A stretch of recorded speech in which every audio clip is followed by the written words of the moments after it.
ঢাকার সাভারে বিকেএসপির মাঠে ডিপিএলের ম্যাচ চলাকালে অসুস্থ হয়ে পড়েছেন তামিম ইকবাল। অবস্থা গুরুতর হওয়ায় তাকে লাইফ সাপোর্টে নেওয়া হয়েছে।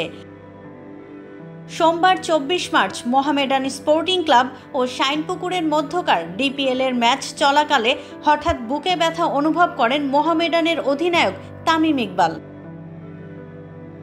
এরপর ঢাকা থেকে তাকে আনতে হেলিকপ্টার পাঠানো হয়, কিন্তু অবস্থা গুরুতর হওয়ায় তাকে বিকেএসপির পাশে শেখ ফজিলাতুন্নেসা হাসপাতালে নেওয়া হয়। সেখানে তাকে লাইফ সাপোর্টে নেওয়া হয়। বিসিবির মিডিয়া কমিটির চেয়ারম্যান ইফতেখার রহমান মিঠু রাইজিং পিডিকে এ তথ্য নিশ্চিত করেছেন। ওয়ালটন আবারও মিলিনিয়ার অফারে ওয়ালটন ফ্রিজ কিনে আপনিও হয়ে যেতে পারেন মিলিয়নিয়ার। মিলিনিয়ার ছড়াছড়ি দেশ জুড়ে, এটা শুধু ওয়ালটনই পারে।